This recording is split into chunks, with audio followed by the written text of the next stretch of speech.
Hi, Jason Canal, GQue Barbecue. If you're new to smoking and you want to learn how to do ribs, then today's video is right up your alley. We're going to show you a couple of very simple tricks to get great ribs every single time. If you want to see how we do that, it's coming up right now. So the purpose of this video is to show you a very simple, reliable way to cook ribs out in the backyard. This is going to be a series we do called The Simplest Way to Do Blank.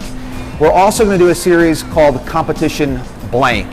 So if you don't want to miss that, hit the subscription button and hit the little bell icon by that too. So when we do put out that competition series, you'll get notified of that. So to keep this really easy, today we're going to talk about selection, we're going to talk about cooking, we're going to talk about wrapping, and we're going to talk about saucing. Those 4 different steps. And the idea is to keep this so easy so that if you're a beginner and you're new to smoking, you can duplicate it and not have to worry about a whole lot of different results. So you can be pretty consistent in your cooks. So the USDA does not grade pork like it grades beef. So I'm going to share with you a couple of bits of information to help you select a good rack of ribs when at the supermarket. The first thing you want to avoid are what are called shiners. Shiners are pieces of bone that stick through the meat. So you can see on this rack right here, we've got 4 or 5 shiners down here at the bottom of the rack. The other thing we want to avoid is selecting a rack of ribs that has a huge pocket of fat in them. What we want to find is a rack of ribs that has nice marbling without large pockets of fat. And don't worry too much about little spaces of fat because that's going to render out. The big chunks of fat will not render out. So now that we've selected the rack of ribs we are going to cook, the very next thing to do, since these are spare ribs, is to remove the membrane. We made a video when we first got going on how to remove the membrane. If you'd like to see that, you can do that by clicking the iCard up top. This particular rack, we've already removed the membrane, so we're ready to go. So for the seasoning on this rack of spares today, we're going to use the rub.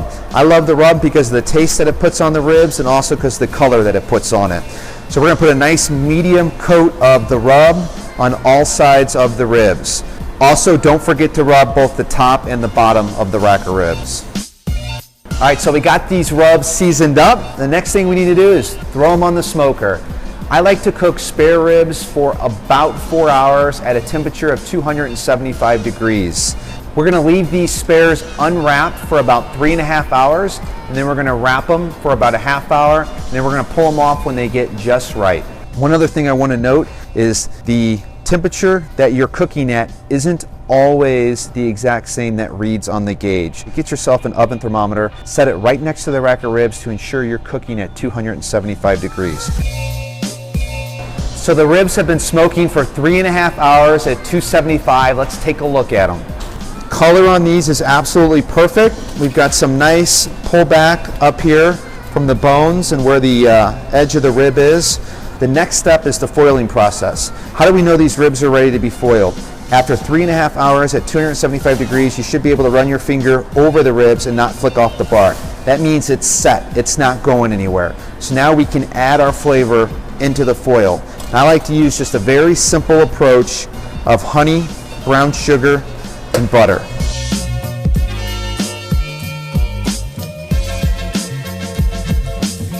When foiling, it's very important to get it as tight as possible. Another little tip too is when foiling, if you set these back on the smoker, you can puncture a hole somewhere in this. So I like to double wrap it so that if you do puncture a hole, you're not going to lose all of your juices.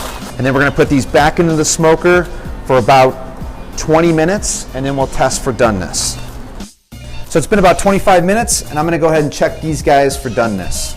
So everybody likes their ribs done a different way. Some people like them to fall off the bones. Some people like them with a little bit of tug. What I recommend is to grab yourself a toothpick and do a toothpick test and check them until they get just the right doneness. These guys are meeting very little resistance when I put the toothpick in there, so they're just right for me.